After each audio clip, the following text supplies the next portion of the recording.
Sup you fools, Matt, ESC United, your favorite Eurovision channel, and it's still early in the day here. We just watched Moldova rehearse for the second time, actually I must say for the first time, the second time. A big bus going around for Moldova. In case you didn't know, they were like 29th or 30th in the betting odds, and all of a sudden after the first rehearsal they shot to like 14th or 15th, so something has happened there. We all saw the staging. It was quite different, to say the least. I'm sure you saw the clips with a big wall, 3 doors, 9 windows, and they do this telenova silly, not silly in a bad way, but of course, you know, slapstick kind of almost comedy there with the singing and dancing. So it's very visual, appealing or unappealing if you don't care for it.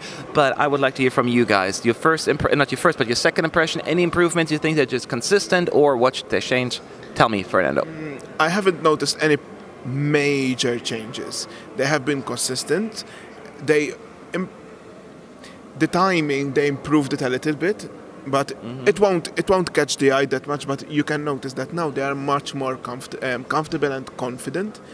I think overall they had a massive, very good performance, and I am sure that this is going to be an entry which is going to be liked during Eurovision. Eurovision, yes. No, I agree with you. There has been very little, it was very consistent. There were a few mishaps. I remember that one door opened when only a window was supposed to open. So there were a few more mishaps, and I thought it was really funny because they actually, usually during the 20 minutes, they only rehearsed 3 times, but they had to go 4 times.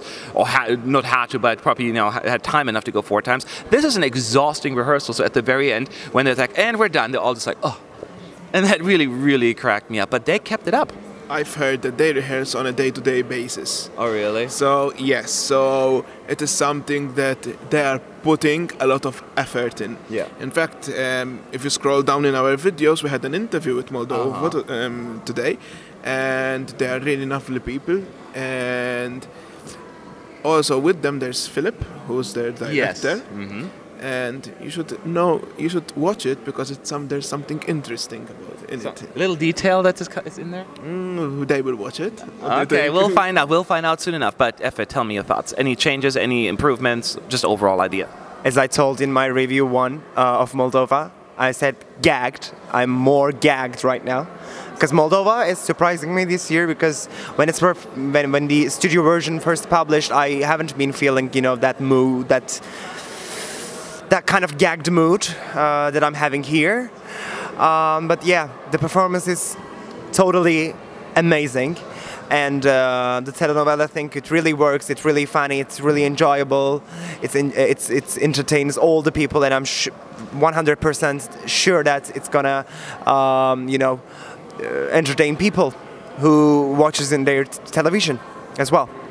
No, I agree with you. I think that one thing I also want to point out is we kind of, you know, it's a goofy, I don't know whatever word it is, a little over-the-top performance, but these actually are really good singers. It's not just that they're just kind of a trio and they're covering out. No, as individuals, they actually can sing really, really well, and that is something we overlook, actually. So for that, I applaud them.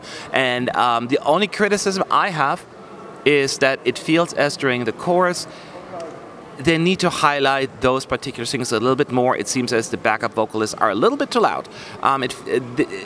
It seems like you don't know when they're singing what the backup vocals are. They need to kind of help them not take over or be equals. Do you know what I mean? So that is the only criticism that I have actually about this one. I think other than that, I think they are basically ready to rock and roll. And I think there's a reason why they're climbing up so much in the betting odds. They caught them by surprise. People, I always liked the song. I get it. It's something that they could have won in something the contest within 2000. I get that, but it still works for me. It still works for me. I'm not gonna lie. So I am thrilled with Moldova. I'm in love with the staging. I'm in love with these guys, and I'm sure they're going to do really, really well. Now the question is, we watch it all, we love it, you know. But just put your love aside and just look at it objectively. Is Moldova going to qualify? Just your gut feeling as of right now. This may change. We have to watch the rest rehearsals, but let's just find out. I am going to say yes, they are flying through. Fernando. It's going to be their lucky day. Yes. Yes. Yeah, lucky. Good one. How about you, Efe?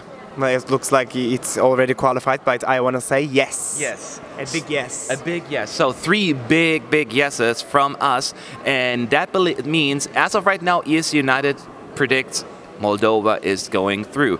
What do you think, though? You think we're just slightly overhyping it and getting distracted by the performance? Or do you think we have a good point? Leave your thoughts below. Fernando is telling you how in the comments section. We'll be back with our next video, so I will see you soon. We're going to go back and watch more rehearsals. Bye-bye.